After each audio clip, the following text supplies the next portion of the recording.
स्वागत है आपका इलेक्ट्रॉनिक स्टडी यूट्यूब चैनल पर।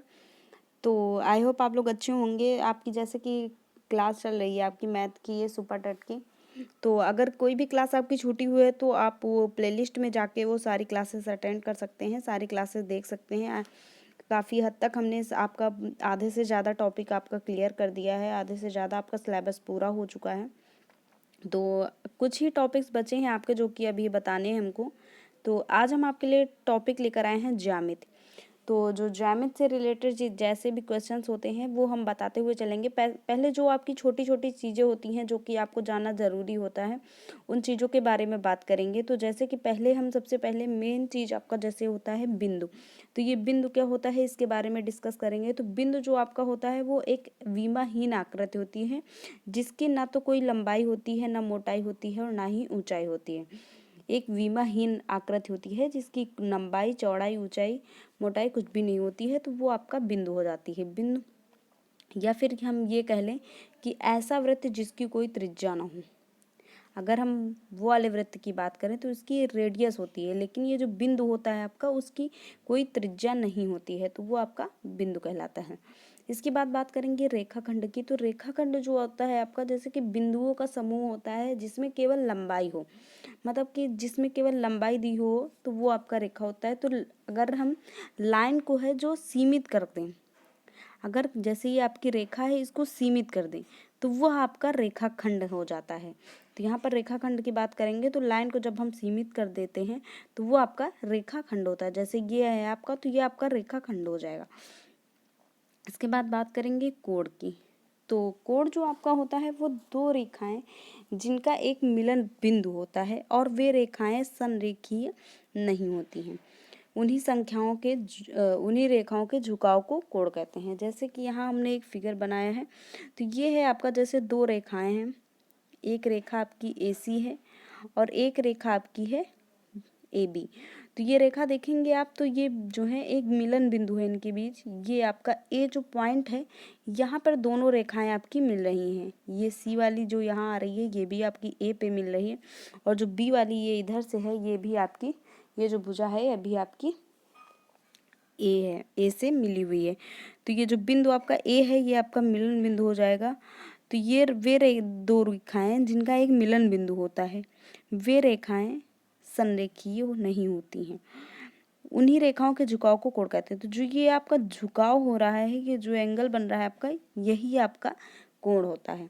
इसी झुकाव को हम कोण कहते हैं। तो यहाँ अगर हम बात करें AC और AB की, तो ये आपकी भुजाएं हो जाएंगी, और ये जो A है आपका मिलन बिंदु, इसको हम बोलते हैं शीर्ष। उसके बाद बात करेंगे जैसे कोण की। तो कोण जो है आपके वो काफ़ी प्रकार के होते हैं। तो आइए हम बात करते हैं सबसे पहले न्यून कोण की। तो न्यून कोण की बात करेंगे तो न्यून कोण जो होता है आपका वो 0 डिग्री से बड़ा होता है और 90 डिग्री से छोटा होता है। जो आपका न्यून कोण होता है, न्यून कोण की अगर बात करें तो वो जो होता है आपका वो 90 डिग्री से छोटा होता है और 0 डिग्री से बड़ा होता है। तो यहाँ अगर हम फिगर बनाएंगे तो ये कुछ इस प्रकार बन के आएगा न्यून कोण का फिगर। इसी प्रकार हम अगर बात करें अधिक कोण की, तो अधिक कोण जो आपका होता है वो 90 अंश से छोटा होता है, 90 अंश से बड़ा होता है और 180 अंश से छोटा होता है। हाँ, तो अगर अधिक कोण की बात करें तो अधिक कोण जो होता है आपका वो 90 से अधिक और 180 के बीच में होता है।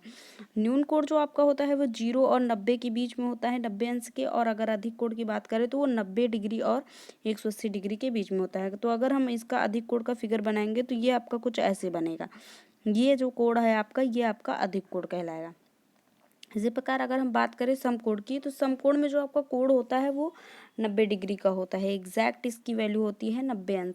तो ये अगर इसका फिगर बनाएंगे तो ये जो है आपका कुछ ऐसे बनेगा। तो ये जो है आपका ये 90 डिग्री का हो जाएगा। इसी प्रकार अगर सरल कोण की बात करें तो सरल कोण जो होता है आपका वो होता है 180 अंश। तो इसका फिगर बनाएंगे तो ये जो है आपका ये जो आपका कोण बनेगा ये आपका सरल कोण बन जाएगा। उसी प्रकार अगर हम बात करें प्रतिवर्ती कोण की, तो प्रतिवर्ती कोण जो होता है आपका, जो प्रतिवर्ती कोण है आपका वो आपका 30 से ज़्यादा और 180 से कम बीच में बनता है। तो चलिए हम बात करते हैं जैसे कोड़ों के बीच संबंध में। ये टॉपिक आपको थोड़ा सा लेंदी लगेगा और थोड़ा सा समझने में भी आपको प्रॉब्लम होगी, बट आप धीरे धीरे सारी चीज़ें समझते रहिएगा तो ये आपको बहुत इजी लगने लगेगा। मतलब ये जो है ये आपको सब मेंटली आपको सब ध्यान से पढ़ना पड़ेगा।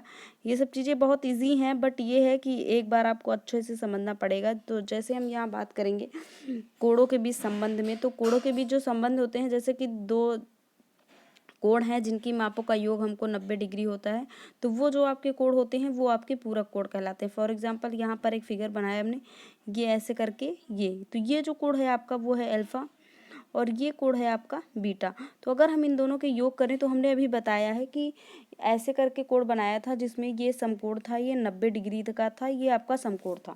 तो अगर इसमें से ऐसे कर दें और इन दोनों के कोण को योग कर दें तो आपका वो 90 डिग्री ही रहेगा, क्योंकि ये जो आप फिगर बना है इतना, वह आपका समकोण है।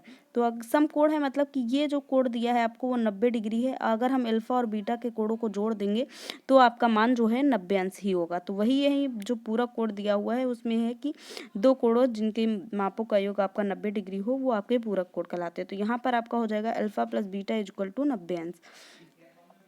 उसी प्रकार अगर बात करें हम समपूरक कोण की, तो समपूरक कोण जो होता है आपका उसमें दो कोण होते हैं जिनका योग आपका 180 अंश होता है। तो उसी प्रकार हमने बताया था अभी कि पूरक कोण आपका होता है ऐसे। तो ये आपका हो जाता है जैसे कि अभी हमने ऊपर बताया था आपको सरल कोण जो आपका होता है वो होता है 180 अंश। ऐसे करके बताया था ना ऊपर, आई थिंक ऊपर ही है ये। हाँ ये देखिए यहाँ पर हमने बताया था ये जो सरल कोण है आपका इसमें थीटा की वैल्यू होती है आपकी 180 अंश। ये फिगर बनता है ऐसे कुछ करके। तो यहाँ पर जब देखेंगे तो यहाँ आपका संपूरक कोण दिया है, तो मतलब ऐसे दो कोण होते हैं जिनका योग जो है 180 अंश होता है। तो यहाँ हम देखेंगे तो ये हमने बनाया, तो ये जो पूरा कोण होता है ये आपका 180 होता है। अगर इसमें हम अल्फा और बीटा अलग अलग कोण बना लें तो मतलब कि इसकी वैल्यू आपकी 180 आनी चाहिए। तो ये आपका हो गया अल्फा इधर का, ये हो गया इधर का बीटा। तो alpha plus beta is equal to 180 हो गया यहाँ से आपका। तो चलिए एक क्वेश्चन करते हैं इसी प्रकार कि माना कोण का मान उसके पूरक कोण से 20 डिग्री अधिक है, तो उस कोण का मान ज्ञात कीजिए। तो इसमें हमको कोण का मान ज्ञात करना है और ये दिया है कि जो कोण का मान है वो पूरक कोण से 20 डिग्री अधिक है। तो हमको ये पता है कि जो पूरक कोण और कोण है उसको अगर हम ऐड करें, अगर हम इसको ऐड करेंगे तो ये आपका 90 डिग्री हो जाएगा। तो यहाँ पर हमने माना कि कोण जो है आपका वो x है। तो हमसे क्वेश्चन में बोला है कि जो कोण का मान है वो पूरक कोण से 20 अधिक है। मतलब यहाँ हमने x माना है तो x जो है वो 20 अधिक है, मतलब 20 अपने में 20 अधिक है पूरक कोण की अपेक्षा। तो यहाँ पर पूरक कोण आपका हो जाएगा x माइनस 20 यहाँ पर, या फिर आप x प्लस 20 मान लीजिए, यहाँ पर x मान लीजिए। तो हमको x प्लस 20 की वैल्यू निकालनी होगी। जैसे भी आपको इजी लगे वैसे कर लीजिए। यहाँ पर हमने जैसे कोण x माना है तो पूरक कोण यहाँ पर x माइनस 20 हो जाएगा, क्योंकि कोण का जो मान है वो पूरक कोण से 20 डिग्री अधिक है। तो यहाँ पर x प्लस x माइनस 20 ये दोनों कोण का योग करेंगे तो आपका 90 डिग्री आना चाहिए। तो यहाँ हमने योग कर दिया x प्लस x माइनस 20 बराबर 90। अगर हम वैसे मानते कि x, इसको मानते अगर x प्लस 20, इसको मानते x, तो x प्लस 20 प्लस x हो जाता आपका, तो 2x प्लस 20 हो जाता इधर। तो यहाँ पर आपका हो गया, इधर इसी करते हैं तो यहाँ पर आपका हो गया x प्लस एक्स मिल के हो गया 2x माइनस 20 इधर जाएगा तो प्लस 20 हो जाएगा। तो ये हो जाएगा आपका 90 प्लस 20, 90 में 20 जोड़ेंगे तो आपका 110 हो जाएगा। x ये जो 2 है ये अपॉन में जाएगा तो x इक्वल टू आपका आ जाएगा 110/2। 110 को 2 से भाग करेंगे तो आपका x बराबर 55 आ जाएगा। मतलब जो कोण आपने मान रखा है, मान निकालना है, वो कोण आपका 55 आ जाएगा। अगर हमने यहाँ जैसे यहाँ पर हमने आपको थोड़ा यहाँ से प्रॉब्लम हो रही होगी, कोण x है तो पूरा कोण x माइनस 20 कैसे हो जाएगा। तो जैसे कि हम मानते हैं कि कोण आपका x प्लस 20 है, जैसे क्वेश्चन ने बोला है वैसे कर लेते हैं। तो यहाँ कोण का मान जो है पूरक कोण के 20 अधिक है। तो हमने मान लिया कि जो कोण है आपका वो x प्लस 20 है। तो पूरक कोण यहाँ पर x मानेंगे तभी तो आपका जो कोण है वो x प्लस 20 हो जाएगा। तो यहाँ पर पूरक कोण हमने माना x और कोण हमने माना x प्लस 20। तो यहाँ हम योग करेंगे तो x प्लस 20 प्लस x बराबर 90 हो जाएगा। मतलब 2x बराबर यहाँ से 70 निकल आएगा। ओके, तो यहाँ 70 निकल आएगा तो x की वैल्यू यहाँ से हमको निकलेगी 35। तो यहाँ x की वैल्यू हमको फाइंड आउट नहीं करनी है। क्यों? क्योंकि यहाँ पर जो हमने दोबारा से क्वेश्चन सॉल्व किया है उसमें हमने कोण को x प्लस 20 माना है और पूरक कोण को हमने x माना है। तो ये जो आपका 35 निकल के आया है ये आपका पूरक कोण होगा।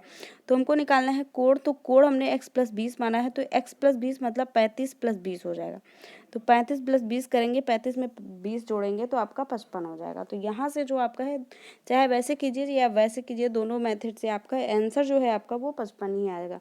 मतलब जो कोड निकल के आएगा वो आपका 55 ही आएगा। आई होप आपको ये क्लास समझ में आई हो। थोड़ा सा लेंदी है ये टॉपिक्स और थोड़ा सा क्लियर आउट करने में टाइम लगेगा। अगर आपको ये क्लास नहीं समझ में आती है तो 2-3 बार वीडियो को आप देख लीजिएगा तो आपको ये सारी चीज़ें क्लियर हो जाएंगी। कोई भी डाउट लगता है तो आप हमसे कमेंट सेक्शन में जाके पूछ सकते हैं। Okay, thank you.